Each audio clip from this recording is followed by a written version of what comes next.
ప్రియమైన దేవుని పిల్లలారా, ప్రభువైన యేసుక్రీస్తు వారి పేరట మీ అందరికీ వందనాలు.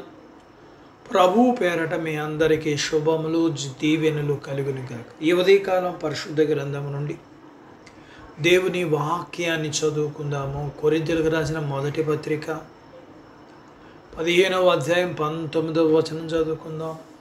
ఈ జీవితకాలం మట్టుకే మనం క్రీస్తునందు నిరీక్షణ ఉంచిన వారమైన ఎడల మనుషులందరికంటే దౌర్భాగ్యులమై ఉందుము. దేవుడు తన మాటలు మనందరి కొరకు దీవించునుగాక. ఆమేన్.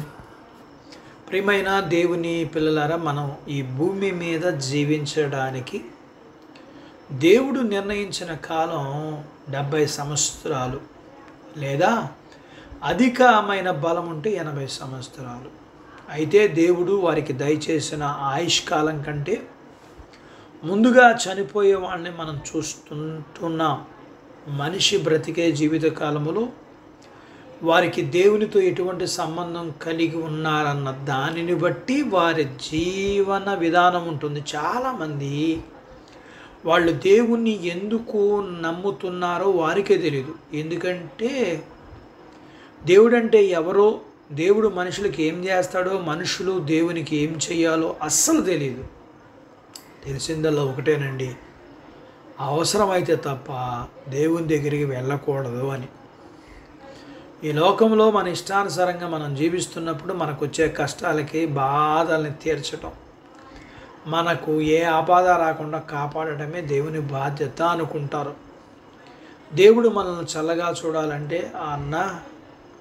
ఒకే ఒక కారణంతో దేవుని నమ్ముతారు తప్ప, మనం చనిపోయిన తర్వాత దేవుడిచ్చే నిత్య జీవం కొరకు ఎవరూ దేవుని నమ్మరు. ఎప్పుడు చనిపోతామో తెలియని తాత్కాలికమైన ఈ శరీరం పట్ల శ్రద్ధ చూపించేవారు చనిపోయిన తర్వాత నిత్య జీవించే ఆత్మ పట్ల శ్రద్ధ చూపించకపోవడం దౌర్భాగ్యం. దేవుని నమ్మని వారు వారి అవసరాలు వారే తీర్చుకుంటున్నారు. కేవలం మన అవసరాలు తీర్చుకోవడానికి మాత్రమే దేవుని నమ్మడం దౌర్భాగ్యం అవుతుంది. ప్రపంచంలోని అత్యంత ధనవంతుని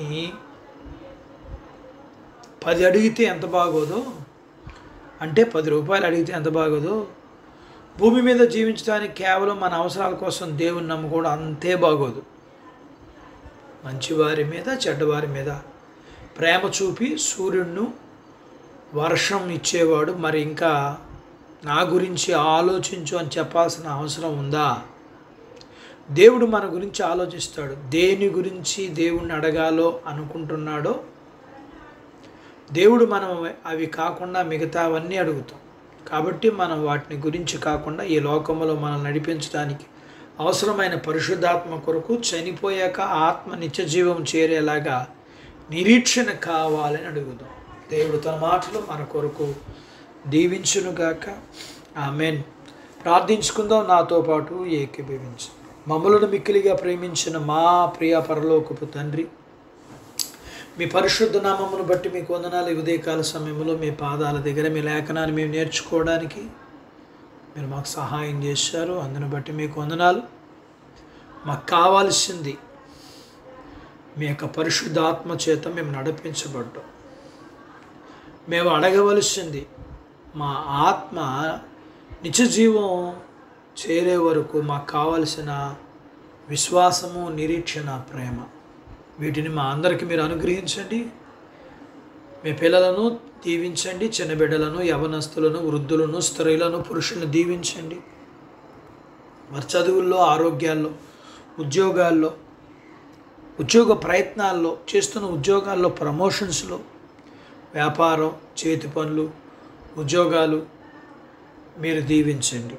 అలాగే ప్రియ ప్రభువా, మీకు వందనాలు చెల్లిస్తూ ఈ ఉదయకాలం వివాహములు కాని వారికి అవుటకు, గర్భఫలములు లేని వారికి గర్భఫలాలు ఇమ్మని, గర్భఫలం కలిగిన వారికి సుఖమైన ప్రసూతి ఇమ్మని, ప్రసూతైన తల్లి పిల్లలకు ఆరోగ్యాలు ఇమ్మని, మీ పిల్లల అవసరాలు, సమస్యలు, బలహీనతలు, రుణాలు, వీటన్నిటి నుంచి విడిపించి మీ పిల్లల్ని మీరు అన్ని విషయాల్లో మీరు ఆశీర్వదించమని మీ కృపాహస్తాలకి బిడ్డలను అందరినీ అప్పగించుకుంటూ యేసు ప్రభు వారి పేరట స్తుతించి ప్రార్థించి అడిగినవన్నీ పొందుకుని ఉన్నాము తండ్రి. ఆమెన్.